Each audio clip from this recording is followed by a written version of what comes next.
সবাই কেমন আছো? আশা করি ভালোই আছো। আজকে খিচুড়ি বানাবো। খিচুড়ির জন্য এই যে মুগ ডাল নিয়ে নিচ্ছি, আর এখানে ডালিয়া নিয়ে নিচ্ছি। আর ডালিয়া দিয়ে আজকে আর মুগ ডাল দিয়ে নিরামিষ খিচুড়ি বানাবো। আর অল্প একটু সবজি নিয়ে নিচ্ছি, সবজিটা কেটে নিচ্ছি। এখানে সিম, এখানে মিষ্টি লাউ, এখানে আলু, আর এখানে কাঁচা লঙ্কা, এগুলো সব কেটে নিয়েছি। তো চলো বসানো যাক।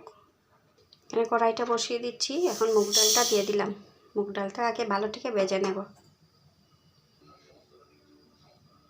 ডালটা ভাজা হয়ে গেছে আমার, এখন নামিয়ে নেব। এখানে কুকারটা বসিয়ে দিচ্ছি জল দিয়ে। ডালিয়া ডাল দিয়ে দিচ্ছি, এখন সবজিগুলো দিয়ে দিচ্ছি।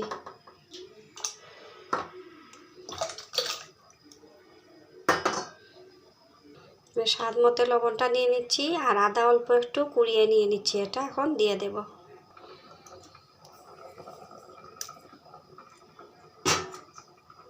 এখানে সব কিছু মশলা নিয়ে নিচ্ছি, হলদির গুঁড়া, ধনিয়ার গুঁড়া আর জিরার গুঁড়া, তিনটা একসাথে নিয়ে নিচ্ছি, এখন দিয়ে দেব।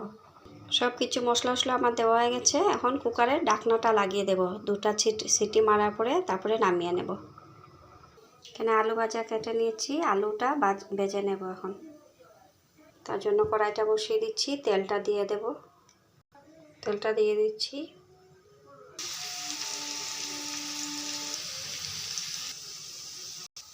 খিচুড়িটা হয়ে গেছে, এখন সম্বাসটা দিয়ে দেব। সম্বাসের জন্য পাঁচফোড়নটা দিয়ে দিচ্ছি, এখন শুকনো লঙ্কাটা দিয়ে দিলাম, আর তেজপাতাগুলো দিয়ে দিচ্ছি। ভাজা হয়ে গেছে। এই যে বন্ধুরা, আমার ডালিয়ার খিচুড়ি রেডি হয়ে গেছে, নিরামিষ। দেখো তোমাদের কেমন লেগেছে, ভালো লেগেছে নাকি? ভালো লাগলে অবশ্যই আমার চ্যানেলটাকে সবাই একটা লাইক করো, কমেন্ট করো আর শেয়ার করো। আর আমার চ্যানেলটাকে সবাই মিলে সাবস্ক্রাইব করে দিও। এটাই আমার তোমাদের কাছে অনুরোধ রইল। দেখা হবে আবার পরের একটা ভিডিওতে। সবাই ভালো থাকো।